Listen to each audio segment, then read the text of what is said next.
good evening, everybody. Welcome to Wednesday night service here at Grace Church. We're so glad that you're here. This is episode 2 of Learn the Bible in 24 Hours. Super excited about this series and everything that it has in store for us. We are so glad for you to be joining us. You're going to learn a lot from tonight's episode.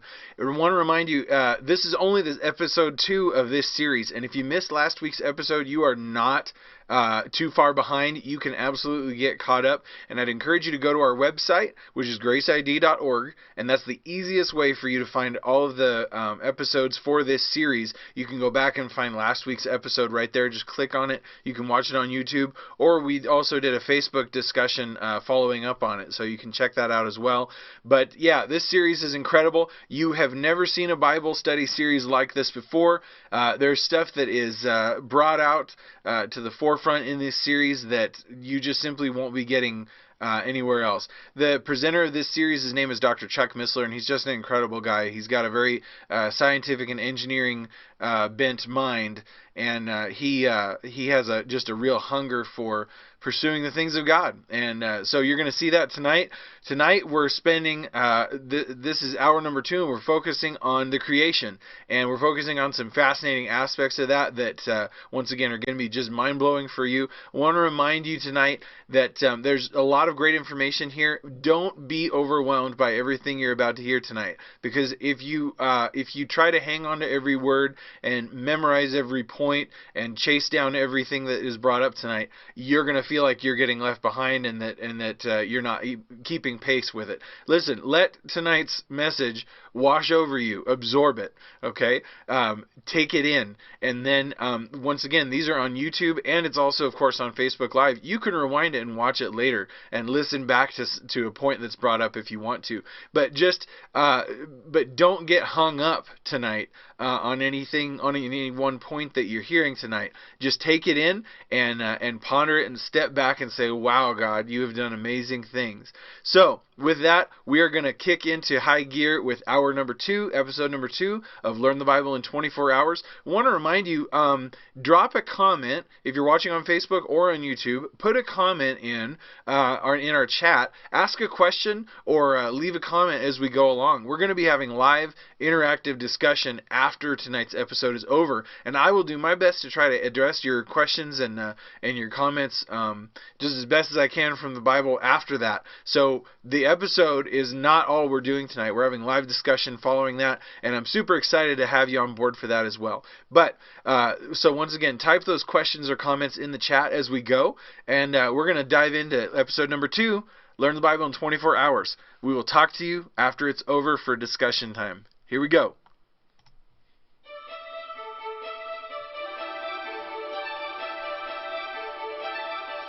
Hi, I'm Ron Matson, and welcome to Learn the Bible in 24 Hours with Dr. Chuck Missler.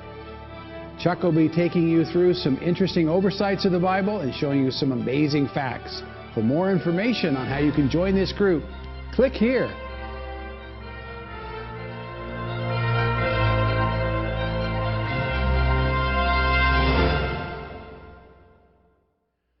We are now in hour 2 of Learn the Bible in 24 Hours, in which we're going to address the creation and the fall of man. And let me just say right at the outset, of all the sessions we're going to have, this one is undoubtedly the most frustrating. And it's not because of the biblical material, it's because of the presuppositions and prejudices we bring to this topic. Because we've all grown up in a pagan culture in which there's an enforced theory in science called evolution. And the myths and nonsense that gets promoted in our schools and throughout our culture are one of the things that we need to overcome. Our problem isn't the Bible. Our problem is bad science, poor science. But let's just jump in. We obviously are in the Old Testament, and we're in the first book of the Old Testament, the first book of the Torah, the 5 books of Moses, book of Genesis.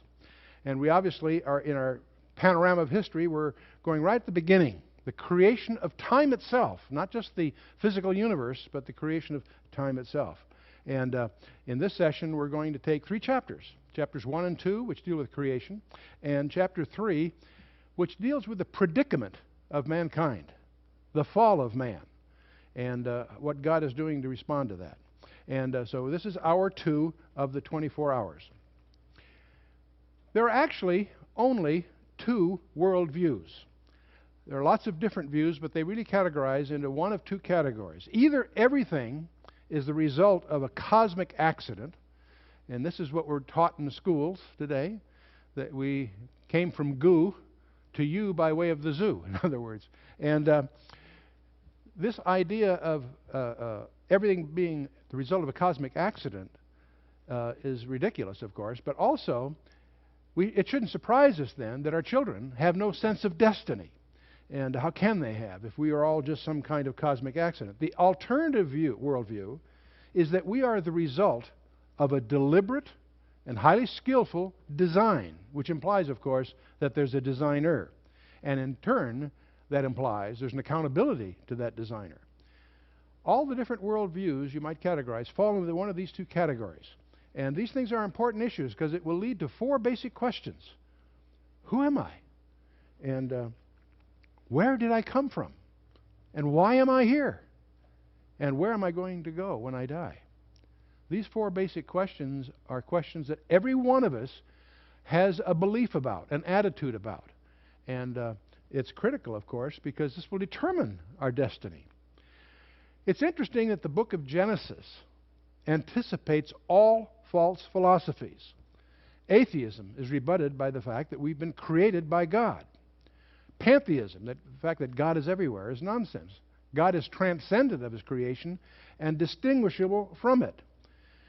Polytheism is rebutted in the book of Genesis. There is one God.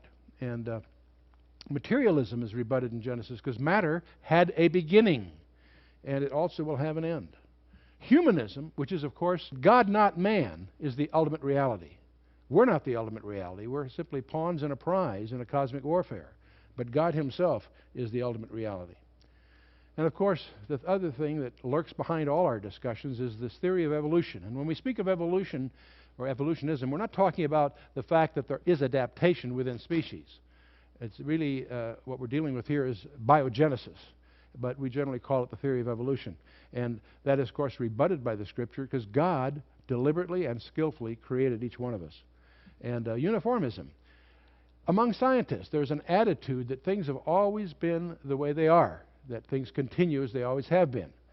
And the Bible speaks differently. It says God intervenes, not only at the creation, but during history. He intervenes in what's going on.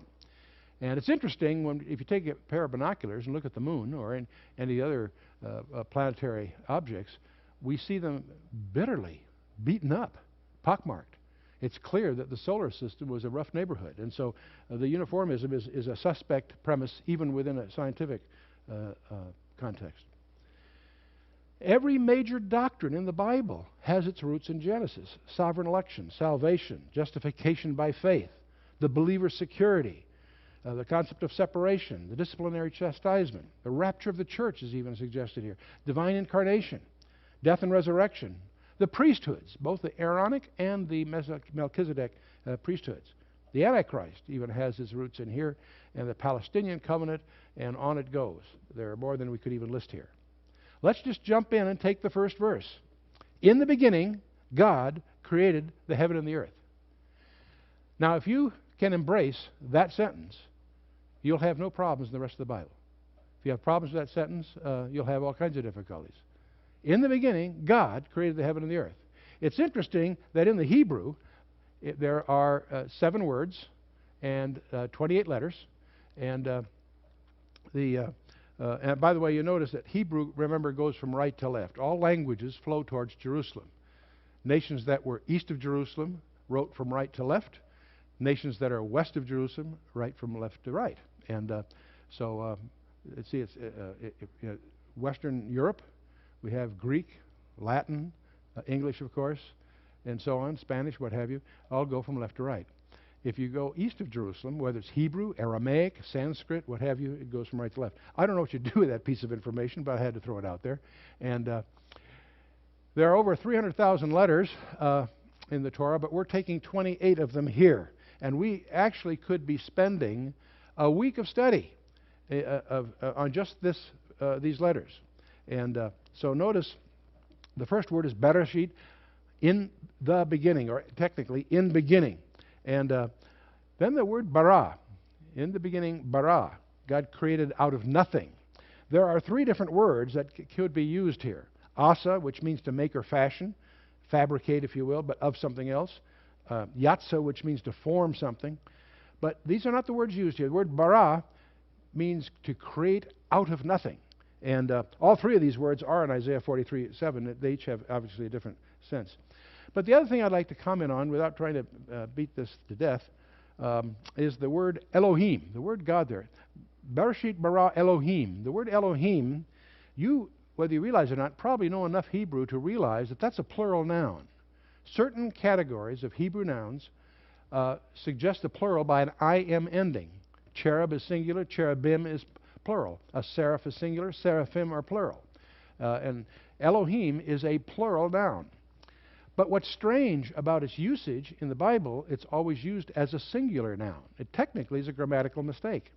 And it's a hint in the very structure of the first few words of the Torah of the Trinity. And the Trinity is all through the Old Testament, but that's a separate study, but just be sensitive to that. But there are a number of basic questions. Is the universe 15 billion years old? That's the conventional wisdom among astronomers, of course, 15, 16 billion. And, or was it created in 6 days, in 144 hours? How many of you here believe the universe is 16 billion years old? Okay, how many of you believe that the universe was created in literally 6 days? My hand is up in both cases. And that may surprise you, because both may be true. It always bothers me when I find Christians who are sophisticated in Einstein's theory of relativity badger this, because from Einstein's theory of relativity, you have to beg the question of whose clock are you talking about? And I'll show you what I mean here in a minute. But there are many Christians that have trouble with this 6-day concept. There's actually a large group of scientists that have published a book in 6 days, over 50 of them, expressing why they believe the universe was created in 6 days. Or was the light just created in transit? Were the aging factors built in, the tree rings that suggest more, and so forth? These things are an issue to many Christians, because they want to cling to the idea of being scientifically accurate on the one hand, and yet they're troubled by the fact the Bible says clearly 6 days. Or were the days more than 24 hours? Were they actually geological eras? There are many authors that write books trying to present a Christian viewpoint, arguing that they try to make this 16 billion year age of the universe compatible with the Scripture. The great discovery of 20th century science was that we live in a finite universe, which means it had a beginning. And the way they try to explain that beginning is with a family of theories called the Big Bang models, which essentially say first there was nothing, and then it exploded. And that may sound facetious, but that's literally what they say. The first one was the steady state model that Einstein himself admitted was his biggest mistake, because it was discredited. Then there was a hesitation model, but that was refuted in the 1960s. Then there was an oscillation model that expanded and contracted and so forth, and that's refuted by the entropy laws and lack of mass and other issues. The current models are basically a variation of what they call the inflation model. The problem with this model, it requires anti-gravity forces that have never been observed. I won't tear these all apart, but the whole Big Bang area is an area of continual adjustments and hypotheses and unprovable theories and so forth. There is a stretch factor of the universe. It apparently is expanded by a factor of 10 to the 12th, according to conventional wisdom, which is based on the temperature of the quark confinement when matter freezes out energy, and I won't go into all of that. Namely, this 16 billion year life of the universe, if it would be an expression of the expansion factor. But what's interesting, Dr. Gerald Schroeder, who is one of the world-famous nuclear physicists. He participated in the atomic bomb tests and so forth. He has his residence in Jerusalem. He wrote a marvelous book called Genesis and the Big Bang. Now, he's not a Christian. He's a Jew, brilliant scientist, and a delightful friend. We spent a Passover together in his home. But it's interesting, if you take that expansion factor of 10 to the 12th, the 16 billion years represent essentially 6 billion days, or 6 to the 10 to the 12th days, And if you divide that by the expansion factor of 10 to the 12th, that's what you get. You get 6 days. To look at an exponential expansion, day 1 by this would account for 8 billion of those years. Day 2, 4 billion. Third day, 2 billion, and so forth. The sum being 16 billion years as measured at the perimeter of the universe. So the real question is, whose clock are you talking about? Adam wasn't on the earth when this was created. The only clock around was God's. And God clearly tells us that it is 6 days. We'll get to that shortly. But one of the things that we need to be sensitive to is that modern science has approached the very boundaries of our reality, and have recognized that. And so there are 2 concepts in mathematics, if you're in school, that you cannot find in the physical universe. One of them is randomness. We often talk about random numbers, but you'll discover if you're in the computer field, there's no such thing as a truly random number. You have pseudo-random generators that will generate numbers that have many of the properties of random numbers, but true randomness is an elusive concept. And most of us have been trained with what's called deterministic models, like equations, F equals ma or whatever that you learn in science. But there's another field of study of stochastic models in which it includes random variables. The field of advanced statistics would be embraced by this area. And if you really study this area, you discover that the best you can get are pseudo-random numbers. Randomness is an elusive concept. That leads to a new theory in mathematics called the chaos theory, which deals with these issues. But randomness is very elusive to actually find. Well, that's exactly what the Scripture says, by the way. It says the lot is cast into the lap, but the whole disposing thereof is of the Lord. And so He's in control. And Albert Einstein said God does not play dice. That was one of his rebuttals to some of these theories. And I always enjoy that, because if God did play dice, the reason He doesn't play it, if He did, He'd win, right? So, but moving on, the other concept that you cannot find in the universe, surprisingly enough, is infinity. We can conceive of it, we can deal with it mathematically, but we find it elusive. In the macrocosm, the universe itself, you think by looking through a telescope, if it was good enough, you could see finally see the fringe of the universe. The universe is finite, and it is not infinite. That's one of the great discoveries of modern science. But at the microcosm, that is in the area of smallness, we're also startled to discover there is a boundary to smallness. You and I would think that if we took a line and cut it in half, we could take what's left and cut that in half again. And you would think, at least conceptually, you could do that forever. However small you get, whatever's left you could always cut in half. It turns out that's not true. There is a length, it happens to be 10 to the minus 35 centimeters, which if you cut it in half, it no longer has locality. Subatomic particles have a property that physicists call non-locality.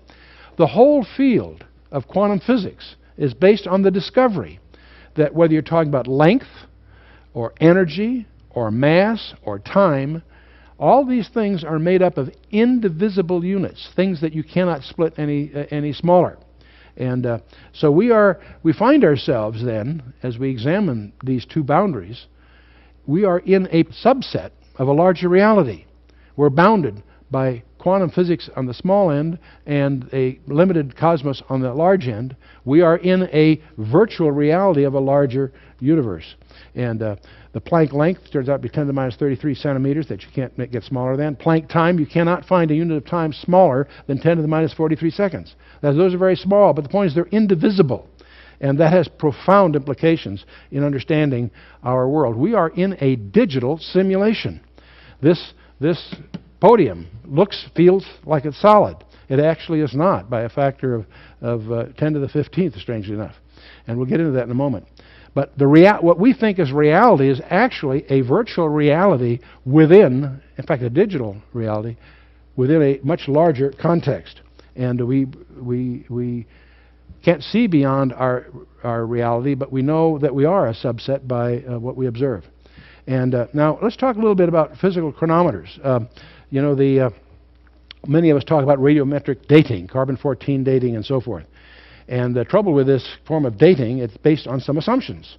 It's based on a known clock rate, that the clock was set accurately at the beginning, and the clock was not disturbed during the measure. And it turns out that these are frail assumptions to build long estimates of time on. This leads to a whole division in science of uniformitarianism, which means things have always been the way they are, or catastrophism, that where we are as a result of past catastrophes, collisions, and so forth. And the evidence is all in favor of catastrophism. And all you have to do to convince yourself of that is get a pair of binoculars and take a look at the moon and explain how those craters and things happened by uniformitarianism. Now there's a number, it's astonishing to discover there are a number of indicators that indicate that our Earth is far younger than is commonly taught. The amount of moon dust, oil gushers, the Earth's magnetic field, the Mississippi River Delta, the salinity of the oceans, the Poynting-Robertson effect, I'll come back to that, and radio halos, and these are just an example. There are 95 of these listed by Walt Brown in his books on evolution and so forth, and I encourage you to take a look at those. Let's talk about moon dust. See, the lunar surface is exposed to direct sunlight and strong ultraviolet light and X-rays. These can all destroy the surface layer of the exposed rock and reduce them to dust. And it does this at the rate of a few 10,000ths of an inch per year. But even this minute amount during the age of the moon could be sufficient to form a layer several miles deep. But that's not what they find, of course. There's only a few thousand years' worth of dust found. Sounds strange, but that's an indicator of the age of the moon. The Earth's magnetic field. Its half-life is calculated to be about 1,400 years. And based on measurements taken from 1835 to 1965, it also generates estimates of an age of the Earth of something less than 10,000 years. Now, if extrapolated back 20,000 years, the joule heat generated would liquefy the Earth. So you're getting some real equations here to analyze that suggest, obviously, a young Earth. The Mississippi River Delta. There's approximately 300 million cubic yards of sediment that are deposited in the Gulf of Mexico by the Mississippi River each year. Analysis of that volume and the rate of accumulation and dividing the weight of those sediments deposited annually, the age of the delta appears to be, guess what, about 4,000 years. The salinity of the oceans. Uranium, sodium, nickel, magnesium, silicon, potassium, copper, gold, molybdenum, and bicarbonate concentrations in the oceans are much less than would be expected if these elements and compounds were being added to the oceans at the present rate for thousands of millions of years, as is commonly taught in our schools. Nitrates and uranium do not break down or recycle like salt does. And so that's, as you get into the details here, they're rather telling. This all implies that our oceans are a few thousand years old. There's another effect, the Poynting-Robertson effect. You might look at it like a solar janitor. It may help you remember it. Photons, these subatomic particles, slow down the forward movement of objects in space. They eventually they collide with these. They're very small particles, but they're still real particles. The solar drag force exerted upon micrometeoroids causes the particles to spiral into the sun. Because they slow down, they eventually get attracted by the sun's gravity. The sun is sweeping space at the rate of about 100,000 tons per day. And there's no known source of replenishment. And so the current abundance speaks again for a young universe. And so there's also what they call radio halos. Primordial polonium-218 has been found in mica and fluorite. You say, so what? Well, polonium-218 has a half-life of only 3 minutes. And so this is evidence of an instantaneous crystallization of the host granite concurrent with the formation of the polonium. And this speaks also of an instantaneous creation. And these are just a few samplings that if you get into the subject, be prepared to dig deeply, because most of what we've been taught in schools is myths and legends and falsehoods. Genesis chapter 1, verse 2, and the earth was without form and void, and darkness was upon the face of the deep, and the Spirit of God moved upon the face of the waters. And so this happens to include a Hebrew phrase that's been the subject of a great deal of provocative speculation. Without form and void in the Hebrew is tohu v'bohu, without form and void. The problem is that when you get to Isaiah 45:18, you find an interesting verse. For thus saith the Lord that created the heavens, God himself that formed the earth and made it. He hath established it. He created it not in vain. He formed it to be inhabited. I am the Lord, and there is none else. And there's the same word there, is that he created it not tohu v'bohu. So there seems to be a contradiction here. And whenever you find apparent contradiction in the Scripture, rejoice, because there may be a discovery hidden behind that. The other problem with this verse is the word was.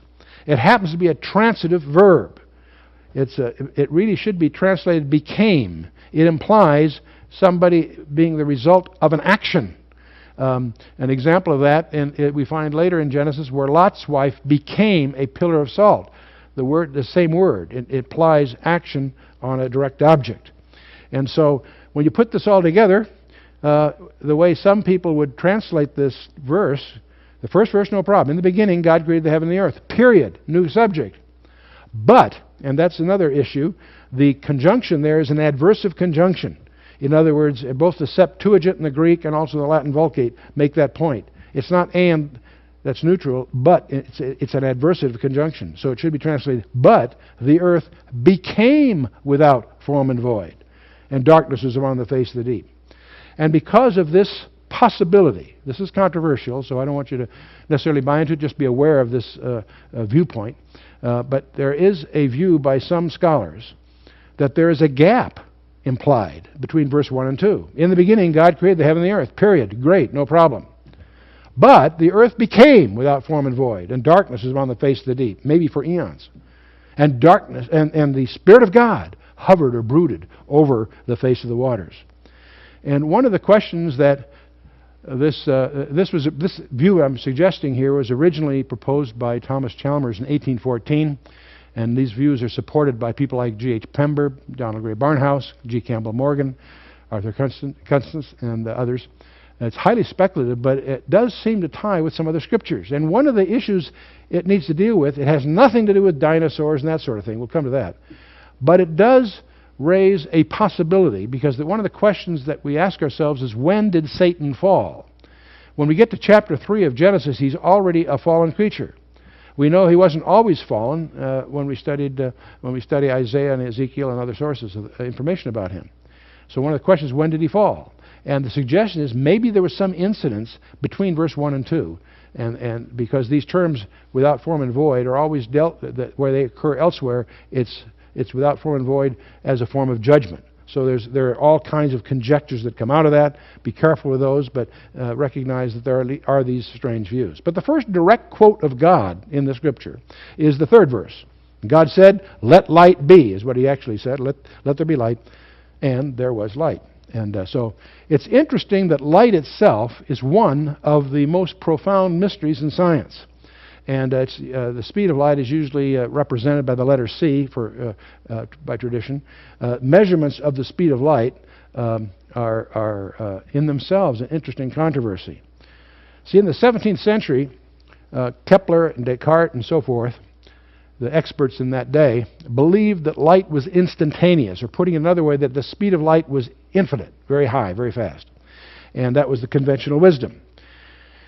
But in 1677, a Danish astronomer by the name of Olaf Romer measured the elapsed time between eclipses of Jupiter with one of its moons. And there's ways to do that at different places in its orbit, which gives you a way of measuring the speed of light over very large distances. And by taking advantage of that, he measured the speed of light and discovered it was finite. And he was poo-pooed by the physicists. For 50 years, they laughed at this foolishness that the speed of light was finite, a finite number. It was an Englishman by the name of James Bradley, 60 years later, that confirmed Romer's work, and it was generally very reluctantly accepted by the physics community that light had a finite speed. Over the last 300 years, the speed of light has been measured at least 164 times by 16 different methods, and as we examine the data for that, we find some surprising things. There's a delightful friend of mine by the name of Barry Setterfield in Australia that more than 10 years ago explored this issue and published some papers in this area. And he was joined by Trevor Norman. Barry Setterfield and Trevor Norman did an analysis. What they did is they gathered the raw data from these classic experiments through history, and they had examined them carefully. And they discovered Romer's information with the Io eclipse, his measurement that concluded that the speed of light was 307,600 kilometers per second, with an error band of about 5,400 kilometers either way. And okay. In 1875, 2 centuries later, Harvard University, using essentially the same method, measured it, and it was 299,921 kilometers per second, with an error band of only 13, because obviously technology had improved in those 2 centuries.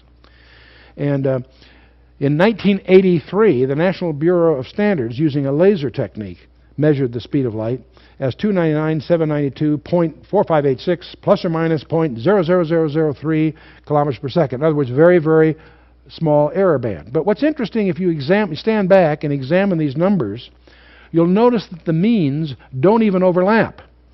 That Harvard's analysis fell outside the error band of Romer's and all the way down. So a Canadian mathematician by the name of Alan Montgomery analyzed all this data statistically, and he also concluded that the speed of light's been slowing down. In fact, it follows a cosecant squared curve with better than a 99% correlation factor. Now, this implies that the speed of light's been slowing down. And if you go backwards and say, okay, what was it earlier? It was apparently 10 to 30% faster in the time of Christ. It was twice as fast in the days of Solomon. It was 4 times as fast in the days of Abraham, and 10 million times faster prior to 3000 BC. And incidentally, there are similar trends in 475 measurements of 11 other atomic quantities by 25 different methods that imply the same thing.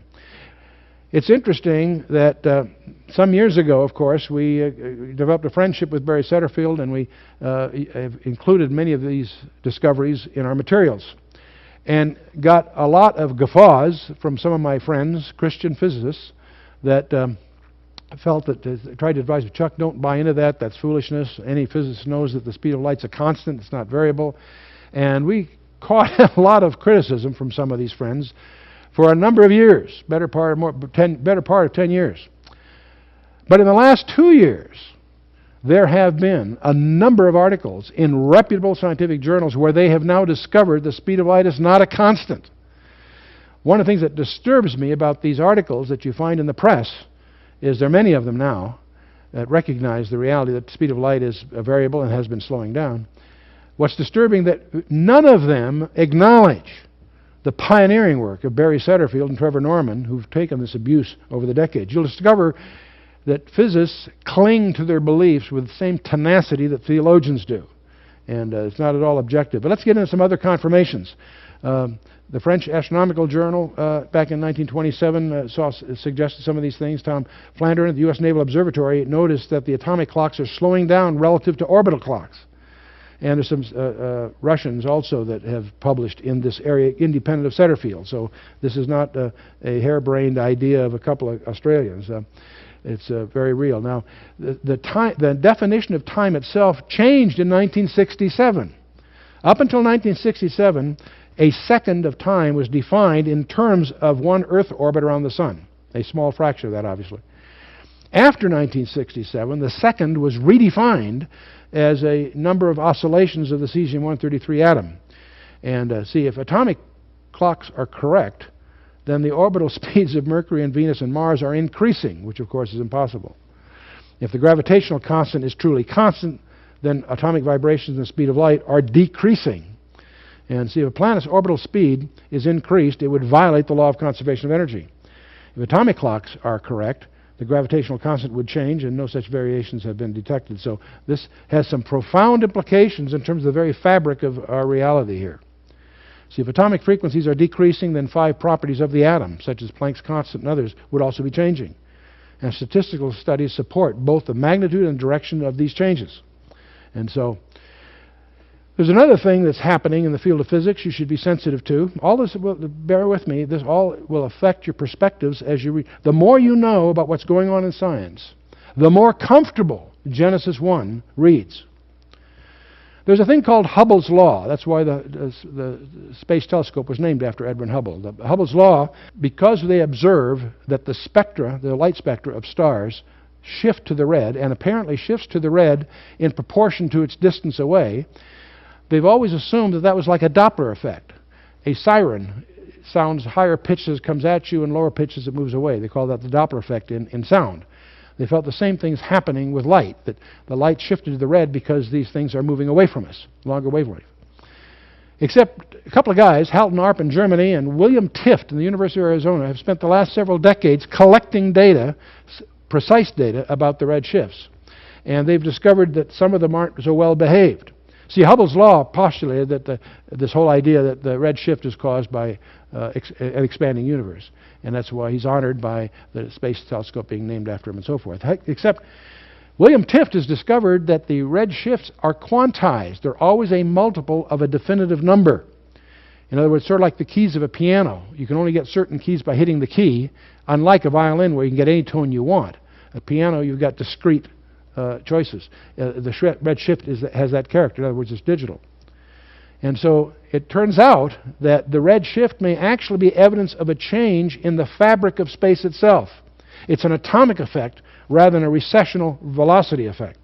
That's just a conjecture at this point, but you should understand the whole field of astronomy is based on Hubble's law, and the rug's been pulled out from under that. Well, going on in Genesis, God said, "Let there be light," and there was light, and God saw the light that it was good, and divided the light from the darkness, and he called the light day, and the darkness he called night. And the evening and the morning were the day one. The subsequent days are relative, second day, third day, fourth day, but this one has a unique designation. It is the first in existence, day one. And also God divided the light from the darkness. We could talk a lot about that. Most of us think that darkness is simply the absence of light, except now we discover that darkness itself has a property. That's why we have black holes. You can have a gravitational effect out of which no light can emerge. So it's not as simple as it first seems. But there's another thing I want to call your attention to. It says the evening and the morning were day one. The word evening in Hebrew is erev, and the word morning is boker. And we understand evening and morning, erev and boker, to be evening and morning, because that's its usage in modern Hebrew. But we'll run into a strange event when we get to the seventh day, because there is no evening and morning. And that's a clue, perhaps, that the word erev and boker in its original context meant something other than evening and morning, and came to mean evening and morning subsequently. Let's explore these two terms a little more carefully, because neither of these occur on the seventh day.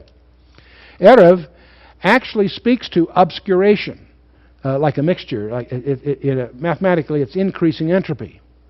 When encroaching darkness began to deny our ability to discern forms or shapes and identities, hence this became a term for twilight, a time of approaching darkness or ambiguity, confusion. So Erev had its initial concept of obscuration, and that's what's a natural term for evening twilight, if you will. And so at sunset, that marks the duration of impurity, when a ceremonially unclean person became clean again, and so forth. So we'll discover that the demarcation in the Hebrew world was Erev, the evening, not midnight or morning as we think of it in our world. So the Erev became the beginning of the Hebrew day, but it's a term for evening, because it's a time when there's encroaching darkness and so forth. Okay. The word boker is just the opposite. Boker really means becoming discernible, distinguishable, visible, the perception of order. It's as if you're getting up in the morning and you can begin to see, gee, there are things out there. Let's say if you've ever arrived very late at night at some strange place and went to bed, then in the morning you get up and you look around and you begin, wow, I didn't know that mountain was there. That as the light comes, you can begin to discern. So that's mathematically a form of decreasing entropy, of decreasing randomness. So it has an attendant ability to discern forms, shapes, distinct identities, breaking forth of light, and revealing things, in effect. So that's why it comes to mean dawn or morning. I'm going to suggest to you that these terms have a more fundamental meaning and have come to colloquially mean evening and morning. So we need to understand one of the sciences that's emerging in modern times is probably the most telling of all the sciences, and that's the information sciences. As we understand communication theory, information theory with computers and the rest, and that's been, of course, my personal field of specialization. We obviously can think of disorder and order. We all know what order looks like. We know what disorder looks like. On a Saturday, you clean up the closet. Or at school, you clean up your locker every once in a while. You go from the confusion, you try to get things a little bit more organized, or a woman's purse, whatever. So there's a thing called noise, useless change, in contrast to signal, which is carrying information. See, on the right side here, whether it's order or signal, that's information. Disorder or noise is randomness or entropy. Cacophony, sounds that make no sense at all, in contrast to organized sounds, which we call music. There's chaos, in contrast to cosmos. And the Greek word cosmos is used of the world, for example. It means to bring order out of chaos. It's the root, of course, to the word cosmetics, but I won't go there. We'll move on here. So on the left side, you got disorder, noise, cacophony, chaos. That's forms of randomness. On the right side, you got order, signals, music, cosmos itself, design. So the disorder, the collective term for that is entropy, randomness, confusion. And in contrast to that, you have information, things that carry intelligence. And the direction is always in the direction of entropy. Things are always winding down. It's as if the entire universe is like a clock that's been wound up that's winding down. We always go from order to disorder. You have to put energy in to go the other way. The natural trend is towards entropy. And when you take information and add confusion to it, or you put some noise into it, it degrades in the direction of entropy. And so if we do an entropy profile of the universe, I'm going to have entropy going upside down. Maximum entropy is the bottom of this chart, and order is at the top, if you will. And so entropy is going downhill, order is going uphill, okay? And so we have Erev, which is obscurity and disorder, which later comes to mean evening, and Boker, which means orderly, it's discernible, that's morning. And it's my suspicion that Erev and Boker define discrete steps in defining creation. And so we have the view that there was an event that caused a disruption between the spiritual and physical world. I'll come to that shortly. But it's interesting, when you get to day 7, the Hebrew translation of that passage, in the Onkelos translation, is that God imposed a unified order on the universe on day 7. And it's of course in day 1 that the main creation in day 1 is let light be. Okay? And so that's day 1. Let's go to day 2, or second day more precisely. And God said, let there be a firmament. That's a strange word. We'll come to that. In the midst of the waters, and let it divide the waters from the waters. And God made the firmament and divided the waters which were under the firmament from the waters which are above the firmament. It was so. God called the firmament heaven. And the evening and the morning were the second day. The Erev and Boker were the second day. Now the word for firmament is rakia, and it's a strange word. In the Hebrew, rakia means an extended surface. It's an expanse, but it's a solid expanse. That's the emphasis of the word. In the Greek translation, steroma also means firmness, and it's from that the Latin got firmamentum, from which we get the word firmament, which means a three-dimensional solidity or firm expanse. And that sounds like a contradiction, because it's firm, and yet it's a term, we would say space, but it's not empty. So that's the second day, and we have, when it speaks of waters, by the way, I suspect that what it's dealing with is what's called in rhetoric a stenectiki. Often you put the general for the specific or the specific for the general. For example, you say, speaking of a very good hospitality, she sets a fine table. You don't mean literally the table, you mean the whole cuisine. See, that's an example in rhetoric where you use the specific to mean the general. And, or, boy, so-and-so's got some neat wheels, meaning his car. So we use those synecdoches all the time.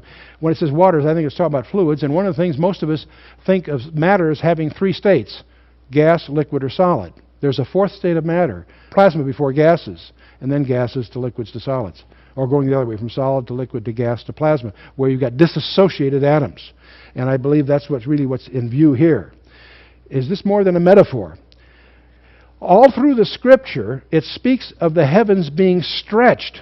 God stretches out the heavens, stretching out the heaven like a tent curtain. You can't stretch out empty space. That doesn't make sense. He stretches out the heavens like a curtain and spreads them out like a tent to dwell in. He stretched out the heavens. The Lord who stretches out the heavens in Zechariah. And we could go on with dozens of verses that are consistent in presenting this rather fluid role there. And we now discover, by the way, that empty space is really an oxymoron. Space is not an empty vacuum. It can be torn, according to Isaiah 64. It can be worn out like a garment. Space can be worn out like a garment in Psalm 102. It can be shaken. How do you shake empty space? Hebrews 12, Haggai 2, Isaiah 13. It can and will be burnt up, according to 2 Peter 3. In Revelation 6, it says it's split apart like a scroll. That's interesting. It can be rolled up like a mantle, according to Hebrews 1 and Isaiah 34, or a scroll. Now that rolled up is a clue here. In order for something to be rolled up, there must be a dimension in which it is thin. You can take a map and you can roll it up. That's because it's thin, and it also, a two-dimensional map needs a third dimension to be rolled up. So this is a hint of another dimension. Space can be bent.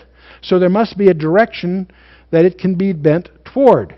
And so thus there are additional spatial dimensions. And so we just know this from the biblical text, but we also know it as we understand what the physicists tell us about our universe, is that we now know that we live in more than 3 dimensions. In fact, more than 4, counting time as one of those dimensions. In fact, the current conjecture is that we live in at least 10 different dimensions. So Nachmanides in the 12th century, by studying Genesis chapter 1, concluded that the universe has 10 dimensions and only 4 are directly knowable. That was his comments in his commentary on Genesis. Well, it's interesting that we've spent millions of dollars on atomic accelerators to discover the same thing. Particle physicists in the 20th century have concluded, since about 1984, that we live in at least 10 dimensions. 4 directly measurable, 3 spatial dimensions, length, width, height, and time, and 6 other dimensions are curled, as they would say in vector calculus, curled less than 10 to the minus 33 centimeters, and therefore they're only inferable by indirect means. And I think it's funny that we spent all this money on atomic accelerators to learn what Nachmanides did by doing his homework in Genesis 1. But moving on, let's talk a little about the atom. Most of us had some exposure to the atom. We think of the simplest atom, which is hydrogen. It has a nucleus and has an electron running around it in the conventional representation of that. But there's a nucleus and there's an electron or more, and they're obviously in balance, plus and minus wise. The difference, the amount of space there, linearly is about 10 to the minus 5. If you take that volumetrically, that means that for every part that is particle there, you have 10 to the 15th emptiness. 10 to the 15th is a big number. If we were going to build a model of the atom, and we're going to let the nucleus be the size of a pinhead, the electron would be a football field away, literally 100 meters away. So an atom is mostly empty space. There's only one part in 10 to the 15th that is, in some sense, solid. But because of the electrical effects, it creates the illusion of having physical properties. And so we have H2O, where oxygen captures 2 hydrogen atoms, or we have other atoms where the whole hydrocarbon world is one of chaining these atoms by the electrical interactions of the atoms themselves, by imbalances. And so what seems to be suggested is in the first early days of Genesis is that we had plasmas. They hadn't even formed molecules yet. And we have the properties of space. By the way, something else I should go on to. Space has properties. It has an electrical property called permittivity. It has permeability. It has a dielectric constant, and it has a magnetic constant. There is an intrinsic impedance in space. Any radio amateur who's been trying to tune an antenna knows that space itself has an intrinsic impedance. And these things are all now well understood. And, of course, the velocity of light, as we've talked about, at creation was probably 2.54 times 10 to the 10th times its present velocity. It's currently also at the speed of gravity, which is a whole other thing to get into. Let's talk a little bit about zero-point energy. This is what's astonishing. If the temperature of an empty container is lowered to absolute zero, there still remains a residual amount of thermal energy that cannot by any means be removed. That's why they call it the zero-point energy. And an absolute vacuum is now known to be a vast reservoir of seething energy out of which particles are being formed and annihilated constantly. It's sort of like the foam at the base of a waterfall. And see, one of the questions is, why doesn't an electron that's spinning around its nucleus of an atom radiate its energy away and by losing that energy spiral into the nucleus? It's a question. The answer is it picks up energy from the background zero-point energy and therefore is sustained by it. And that's exactly what's suggested in 1 Colossians chapter 1, verse 16, incidentally. But let's keep moving here. Day 1, let light be. Second day, the stretching out of space. The third day, we find land and vegetation. Now that's kind of exciting. So Erev and Boker on the third day leads to the land and vegetation. There's something else behind the text without getting into the land vegetation thing itself. You can get plenty of that from your biology books and so forth.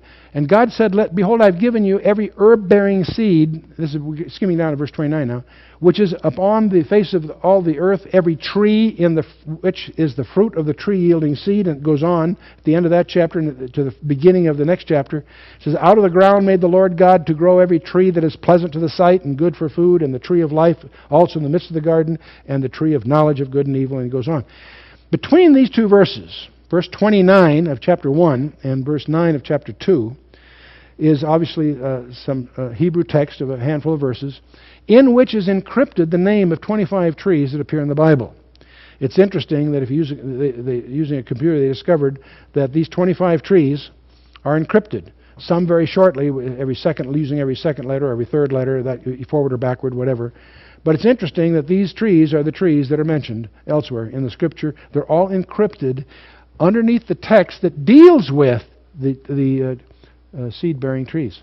And so what's relevant here isn't the fact these words happen to occur. What's relevant here is they're clustered under the text that has relevance here. So it's an interesting form of authentication, as we talked about earlier. Let's skip on to the fourth day. It's sort of startling to realize that the sun is created in day 4, the plants and vegetation in day 3. That makes it pretty hard to explain these as geological eras, by the way. And also it indicates that maybe there's other sources of light before the sun. But let's not get into all that here. Erev and Boker, again, we have the sun, the planets, the stars, and all of that. And there's much we could talk about here, but let's just pick verse 14 out of this series. God said, let there be lights in the firmament of heaven to divide the day from the night, and let them be for what? For signs, for seasons, for days, and for years. And God made 2 great lights, the greater light to rule the day and the lesser light to rule the night, and He made the stars also. And the Erev and the Boker were the 4th day. As we look through a telescope, we see a number of galaxies. And there's a handful of these that are spiral galaxies. And I've put a few on the screen here. And by making distance measurements, we estimate that the one in the upper left is about 2 million light years away. The next one to the right of it is 18 million light years away. The one to the right of it is about 25. Light years are measurements of distance, by the way. It's how far light can travel in a year. And a standard astronomical measurement of distance. The one in the lower left is 32 million light years away. The next one, 65 million, and the one in the lower right, 106 million light years. Now what's interesting about these, you'll notice that these spiral arms of the galaxies are roughly, they're all very similar. That poses an interesting question about galaxy twist. The galaxies that were furthest away had to release their light long before the closer galaxies, because the light had to go further away, so they had to start earlier. Therefore, the further galaxies did not have as much time to rotate and twist their arms. Thus, the closer galaxies should have the most twist. But we find that's not the case. If the speed of light was 1 million times faster in the past, that would account for them being so similar. I set that out as a suggestion. But let's get back to verse 14, because there's something else hidden under this one. God said, let their lights be in the firmament of the heaven to divide the day from the night, and let them be for signs, for seasons, and for days and for years. This word for seasons is hamoyadim in the Hebrew, the appointed times. What's interesting, they've taken a computer and they've looked at the 78,000 letters in the book of Genesis, and the frequency of those letters in the Hebrew alphabet would imply that that word should just show up randomly by accident about 5 times in 78,000 letters. But what they discover is astonishing. As an equidistant letter sequence, it appears only once in the entire book of Genesis, and it's at an interval of 70, and it is centered on Genesis 1:14. And now, why is this so significant? Well, first of all, By the way, the odds of this happening exactly this way is like 1 in 70 million. It statistically doesn't make sense unless it was deliberate. It turns out to any Jew, he knows that of the appointed times, there are 70 of them, 52 Sabbaths a year plus 7 additional Sabbaths per year. Many people don't realize that there's more than just the 52 Sabbaths. 7 days of Passover, including its related feast. When it says Passover, they're using it connotatively to include Feast of First Fruits and Feast of Unleavened Bread. There's the Feast of Shavuot, there's the Yom Teruah and Yom Kippur, and 7 days of Sukkot, the Feast of Tabernacles. And when you add those, it adds up to 70. There are 70 appointed times on the Hebrew calendar. And so it's fascinating to discover that the text itself echoes this, that the Hamoyadim is encrypted underneath the text in an interval of 70, once and only once, centered on that verse.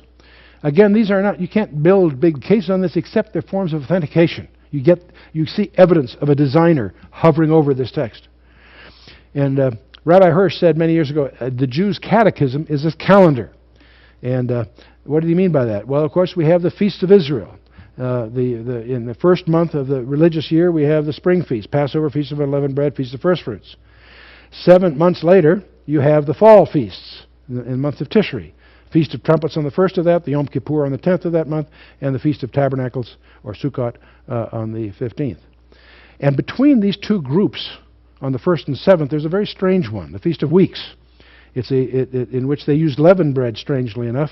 And each one of these feasts, we'll discover later as we get into this, are not only commemorative historically, they're also prophetic. The first 3 were fulfilled on Christ's first coming. The last 3, apparently, will be fulfilled on His second coming. And there's a very interesting one between those two. But let's move on. On the 5th day, we have the sea animals and birds created. And boy, again, this is so frustrating to go through this because each one of these subjects is elegantly illuminates the skill of the designer.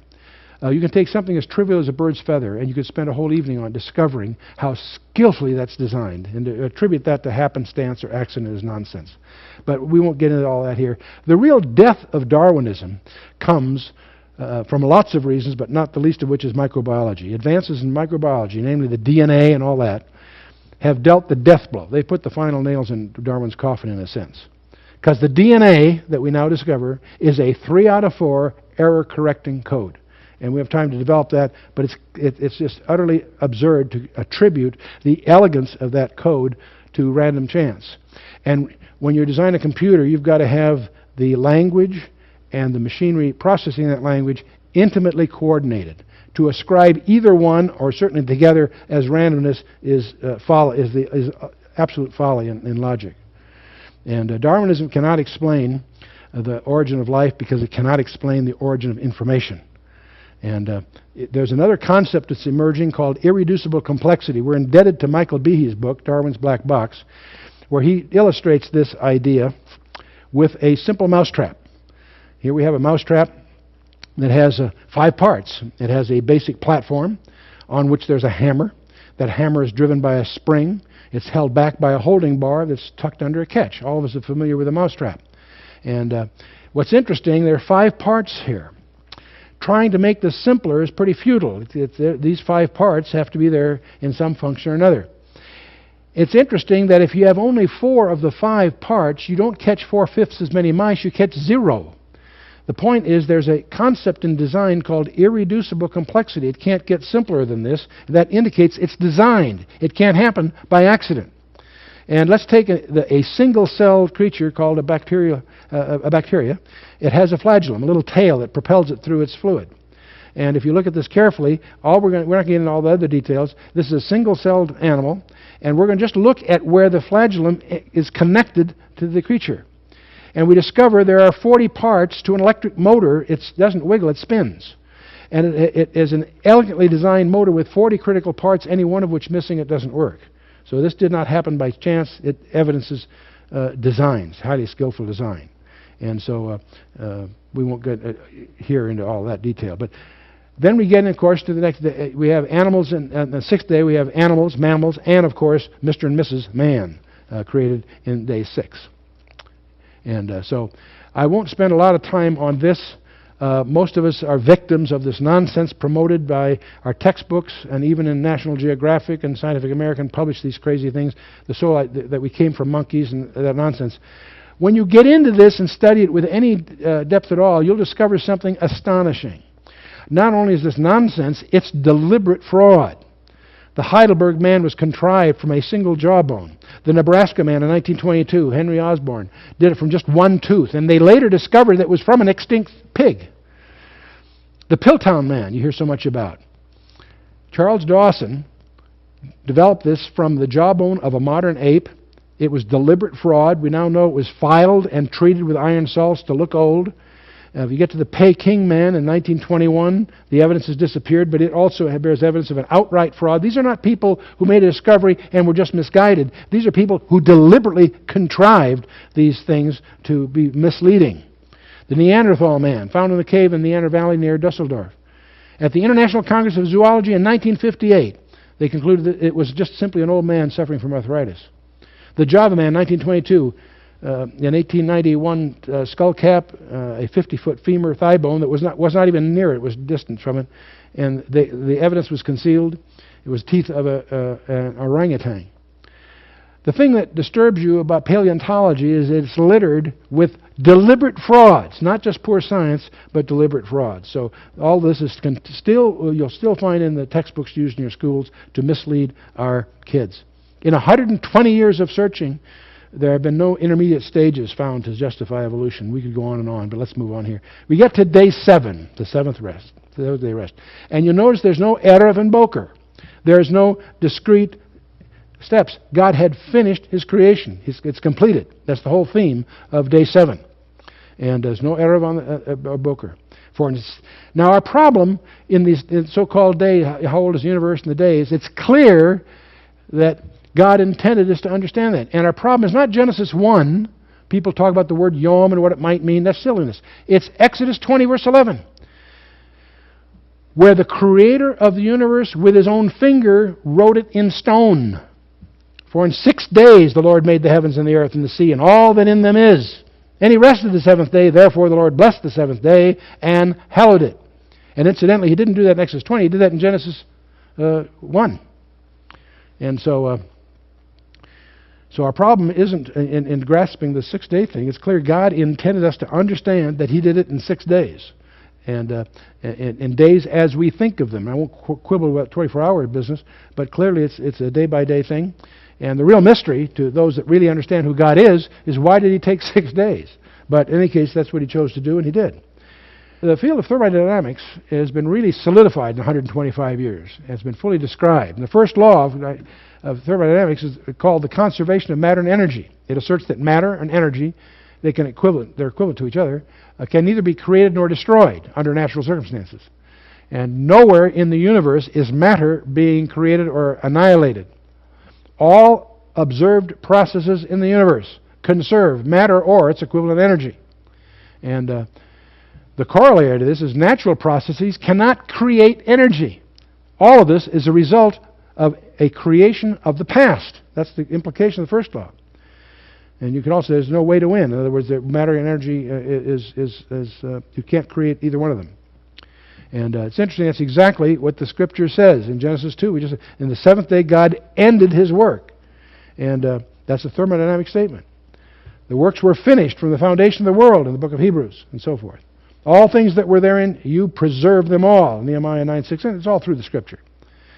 Well, there's a second law of thermodynamics, and that's what we call the entropy laws. The second law, the bondage of decay. First law says there's no way to win. The second one says you can't even break even. What it really means is there's an arrow of time. It asserts that as time advances, the universe progresses from a state of order to a state of disorder. And we find that in our closets at home. Clean up the garage and see how long it lasts. Locker at school, what have you. There's always a trend towards randomness. And that's true of all processes. And the universe seems to run downhill to eventually a heat death when no temperature differences exist and therefore no energy is available for work. And this means, looking back, that the universe had a beginning because the total has been limited. And there's a third law that no one talks about much except in thermodynamics, And that's where every substance has a positive entropy, which may become zero at absolute zero, which means you can't get out of the game, but we won't get into that here. Entropy in Scripture. They shall perish, thou shalt grow old as a garment in Psalm 102. The earth will grow old like a garment in Isaiah 51. Heaven and earth will pass away, Matthew 24. And now, is entropy going to be repealed? This is one reason a number of us believe that the entropy laws were introduced in Genesis 3, because the creation itself will be set free from its bondage of decay. And we believe that's an allusion to the entropy laws, and obtain the glorious liberty of the children of God. So, heat always flows from hot bodies to cold bodies. If the universe was infinitely old, then the temperature throughout the universe would be uniform. It's obviously not, so therefore it's not infinitely old. That's a simple demonstration. The universe had a beginning and is destined, by the way, for an ending. Scientists will talk about the Big Bang as a singularity that started all this, and it will ultimately reach the end of a uniform temperature, which they call the heat death. But there's finite boundaries when it began, and there is an end at which it will end. Now, as you can probably gather, this is kind of a frustrating exercise to go through these 6 days, because we spend a full session on each one in our commentary on Genesis. We have a commentary on Genesis which has 24 sessions for the entire book, just the book. And then Monday we go through the Big Bang models, the fabric of space, hyperdimensions, and all of that. And Tuesday we have life and vegetation. We talk about the origin of life, thermodynamics and entropy and molecular chemistry. And the fourth day we have the stars and the planets. We refute the so-called nebular hypothesis. We talk about the anthropic principle and the signs in the heavens and such. In the fifth day of the fish and fowl, we talk about the fallacy of evolution. It's obviously shredded very easily. And the evidences of design everywhere and biodiversity and its role. And the sixth day we have, of course, the fallacies and frauds I've alluded to, but also the DNA and the role of information in life. And thus, out of that, the architecture of man. Not his physical architecture, his software architecture. And the seventh day, of course, anyone that thinks the seventh day issue is a simple one hasn't studied it. And there are clearly 6 steps of entropy reduction to get to the seventh day. Then a repose is established on the universe. We'll talk about the Sabbath in prophecy, and that may surprise many Christians are confused on this point. That doesn't put us under the law, but there are some issues that might be quite provocative. And the role of marriage in all of this. But let's wrap this up with Genesis chapter 3, which is the seed plot of the entire Bible, where the Nachash, the shining one, presents to Eve the forbidden fruit, and she yields, and that we need to study that carefully to understand the methodology of deception. His first step was to suggest to Eve, yea, hath God said? To create doubt that that's really what God said. That's exactly what he'll do with each one of us. The first step in deception is to create doubt about what God really said. God means what he said and says what he means. And then from that, of course, the next step is denial. Ye shall not surely die, he suggests, and on they go. So, and that from the fall of man, we have God's declaration of war. God takes the initiative of the war against Satan, and he alludes to the seed of the woman and the seed of the serpent. There's 2 seeds. The seed of the woman becomes a messianic title of the deliverer, of the Messiah, of Jesus Christ. But there's also a seed of a serpent that will make his day. And the key verses here in chapter 3 are verses 14 and 15. The Lord God said unto the serpent, or the Nachash, the shining one, because thou hast done this, thou art cursed above all cattle and above all every beast of the field. And upon thy belly shalt thou go, and the dust shalt thou eat all the days of thy life. And I will put enmity between thee and the woman, and between thy seed and her seed. And there are the 2 seeds. The seed of the woman being the title of Jesus Christ, and the seed of the serpent being this leader that is yet to surface in world history. And it shall bruise thy head, and thou shalt bruise his heel. Now, the entropy, the bondage of decay, we believe is introduced here. So we've seen the order improve through the creation week and stabilize during the seventh day. But then we have this pivotal event called the fall of man, in which God puts a curse on the creation. We need to understand that everything we know about the universe, we know from a post-curse universe. We know it only since the curse has been instituted. We have only glimpses or conjectures of what happened prior to the fall. You can't prove to me that Adam and Eve lived only in 3 dimensions. This is all a byproduct of the curse. And so, the effects of the fall, the entropy, I think, was introduced. The universe fractured. Maybe this is where we separated from the 10 dimensions to the 4 that we can directly experience, separating the physical and the spiritual universe. If we imagine, if I can make a 2-dimensional representation of a 10-dimensional universe, and God announces a curse and separates the 6 from the 4, the four dimensions that we can experience being what we call the physical universe, that fracture may be a result of the curse. And there will be a time that, the four-dimensional universe that we experience is a subset of a much larger reality, and we know that from empirical data. And so we have the fracture. And redemption, by the way, God's plan of redemption involves more than man alone, because Isaiah twice and Revelation says, I create a new heavens and a new earth. So there's more than just man involved in all this. The first act of religion is in Genesis 3, verse 7. The eyes of them were both opened, and they knew that they were naked. That may mean far more than we have any idea. And they sewed fig leaves together and made themselves aprons or covering armor or something. Shagor means girdle or loin covering or belt or armor. And so that was their attempt to cover themselves from their fall. But before the chapter ends, God teaches them more correctly. Adam also to his wife, did the Lord God make coats of skins and clothe them? Why did he do that? Because he was teaching them that only by the shedding of innocent blood would they be covered. And while that has a practical aspect that we grab immediately, there's a Levitical aspect there that there will be the shedding of innocent blood will be required to free them from the predicament that they're in. So the central theme, the Old Testament is the account of a nation. The New Testament is the account of a man produced by that nation. The Creator became a man and dwelt among us. And his appearance is the central event of all history. He died to purchase us, and he's alive today. And the most exalted privilege we can get is to know him. And that's what the Bible really is all about. So the scarlet thread begins from the seed of the woman. We'll go to the call of Abraham, the tribe of Judah, the dynasty of David, finally the virgin birth in Bethlehem, and we'll go to another tree in another garden when Jesus Christ is pays for the predicament that we've got ourselves in. So next time we'll move forward and go to the flood and all those events. We'll find that there's another increase in entropy, a decrease in order, because the flood changes a lot more than just a lot of water. And we'll deal with the Cain and Abel, genealogy of Noah, the flood of Noah, and the Tower of Babel in the next session, finishing Unit 1, which some people would call prehistory. The second unit would be the rest of the book, which deals with the patriarchs, Abraham, Isaac, Jacob, and so forth. See you there. All right. Wow, what an incredible episode that was. Episode 2, Learn the Bible in 24 hours. Now, at this pace, you might be worried a little bit because we only covered about, 3 or 4 verses of Genesis chapter 1.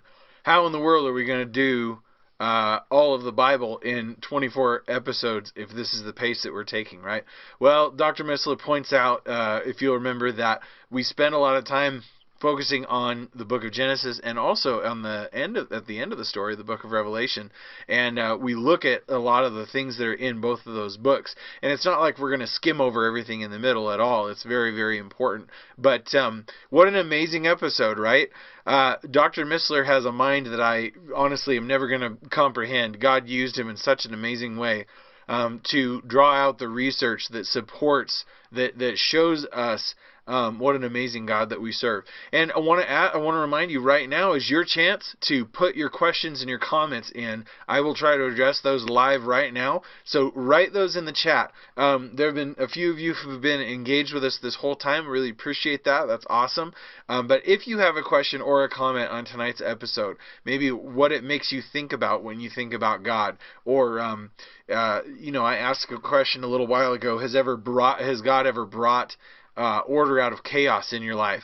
And if so, how? How has God done that for you? Put a comment so that we can talk about that together. But some amazing stuff that we covered tonight. A lot of people don't know about a lot of the things that he talked about. And again, it can feel like you're drinking from a fire hose. But I just want to encourage you, once again, you can go back and review everything that was in tonight's episode if you want to. But also, just from me personally, I just sit back and say, wow, Lord, you are so amazing. just the fact that we have what we have, the order and the information that we have in our world that was put there by the hand of God. I mean, the fingerprint of God is all over creation. It's all over your heart and mind. God loved us enough to make Himself known to us, to make and to not only that, but think about what Jesus did. Jesus, He became sin who knew no sin, the Bible says, so that we could become His righteousness. He lived on the earth and walked the path that we walk. He walked the human walk. If it were up to me, Jesus would be born in an incredible cathedral, with rich jewelry and gold, and it would be lavish, and everything that we could do to demonstrate our affection and our love for our God. But He was born into a humble stable. This is the God that we serve. The beauty of creation, every day and every night, we get to see His handiwork. He's constantly speaking to us and saying, I love you, I have a plan for your life. And then not only that, but He came and walked among us. It's amazing. So, this is an incredible series. I want to roll back to just a couple things here. One of the things that he tackled head on in this episode, and I really appreciate it, is he tackled the topic of evolution. Sometimes we don't talk about that because honestly we're not very informed, and we feel intimidated because the secular scientific community would say that if you don't believe in evolution, then you're ignorant and you don't know anything, and you're just a religious person. You're throwing science out the window. Well, wait a minute. Think about all of the great information that we've been presented with today. How many scientists in the secular community are talking about the speed of light and whether or not it's actually constant? That messes with a lot.